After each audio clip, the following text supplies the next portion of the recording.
Corona virus ಎರಡನೇ ಅಲೆಯ ಬಳಿಕ ಉಂಟಾದ ಲಾಕ್ಡೌನ್ನಿಂದ ಹಲವು ಮಂದಿ ಸಮಸ್ಯೆ ಅನುಭವಿಸುತ್ತಿದ್ದಾರೆ. ಅದರಲ್ಲೂ ಈಗಂತೂ ಪ್ರವಾಸಿ ತಾಣಗಳಿಗೆ ಬರುವವರೇ ಇಲ್ಲ. ಪ್ರವಾಸಿ ತಾಣಗಳನ್ನೇ ನೆಚ್ಚಿಕೊಂಡು ಬದುಕುತ್ತಿದ್ದ ಕುಟುಂಬವು ಈಗ ಬೀದಿ ಪಾಲಾಗುತ್ತಿದೆ. ಹೌದು, ರಾಜಸ್ಥಾನ ಮೂಲದವರು ಮಂಗಳೂರಿನ ಪಣಂಬೂರು ಬೀಚ್ನಲ್ಲಿ ದಿನನಿತ್ಯ ಪ್ರವಾಸಿಗರನ್ನ ಒಂಟೆ ಸವಾರಿ ನಡೆಸಿ ತನ್ನ ಕುಟುಂಬವನ್ನ ಸಾಕುತ್ತಿದ್ದರು. ಆದರೆ ಲಾಕ್ಡೌನ್ ಇವರಿಗೆ ಕುಟುಂಬವನ್ನು ಸಾಕುವುದು ಮಾತ್ರವಲ್ಲ, ಒಂಟೆಯನ್ನು ಸಾಕುವುದಕ್ಕೂ ಕಷ್ಟವಾಗಿದೆ. ಇವರೆಲ್ಲ ಮಂಗಳೂರಿನ ಪಣಂಬೂರು ಬೀಚ್ನಲ್ಲಿ ಪ್ರವಾಸಿಗರನ್ನೇ ನಂಬಿ ಬದುಕು ಕಂಡವರು. ಸಮುದ್ರ ತೀರದಲ್ಲಿ ಪ್ರವಾಸಿಗಳಿಲ್ಲದೆ ಒಂಟೆಗಳ ಆಹಾರಕ್ಕೂ ಪರದಾಡುವಂತಾಗಿದ್ದು, ರಸ್ತೆಯ ಪಕ್ಕದಲ್ಲಿದ್ದ ಸೊಪ್ಪುಗಳನ್ನು ತಿನ್ನಿಸಬೇಕಾದ ಪರಿಸ್ಥಿತಿ ಒಂಟೆ ಮಾಲೀಕರಿಗೆ ಬಂದಿದೆ.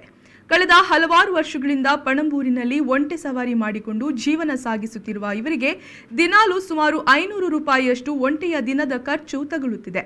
ಇದರಿಂದಾಗಿ ಒಂಟೆಯ ಆಹಾರಕ್ಕೂ ಪರದಾಡುವಂತಾಗಿದೆ. ಆದರೆ ಇದೀಗ ಲಾಕ್ಡೌನ್ ಸಡಿಲಿಕೆಯಲ್ಲಿ ಒಂಟೆ ಮಾಲೀಕರು ನಿರೀಕ್ಷೆಯಲ್ಲಿದ್ದಾರೆ. साहब मैं ऊँट को लेके चल के आता हूँ। दिन में एक 50 किलोमीटर चलता हूँ साहब, 40-50 किलोमीटर चलता हूँ पैदल। और आते आते मेरे को इधर 2.5 महीने हो जाते हैं, हम लोग पैदल आते हैं।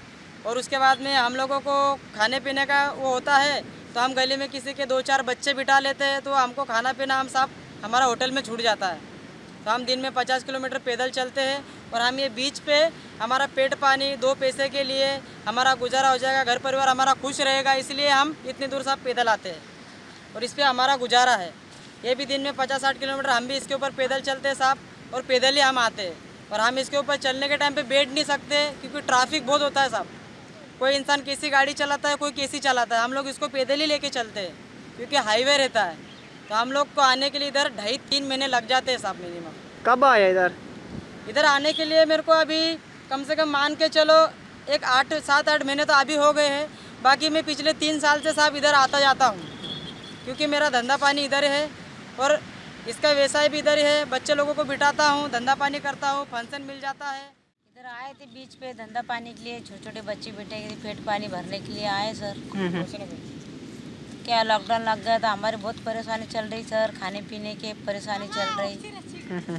रूम का भाड़ा बढ़ गया, 4 महीने से रूम का भाड़ा नहीं दिया सर। क्या करना, गांव तरफ खेती नहीं, बाड़ी नहीं, कोई मजदूरी नहीं है सर। इसलिए इधर आ गए कर्नाटक में। मैंने चलो बाल बच्चे का पेट भरेगा, क्या मन लेके आए, तो बहुत परेशानी चल रही सर। कब आया आप लोग? हम लोग को आए अभी 4-5 महीने हो गए सर। 4-5 महीने हो गए सर, बहुत परेशानी चल रही सर। क्या करें, कुछ मदद करना सरकार तो करेगा हमारी मदद।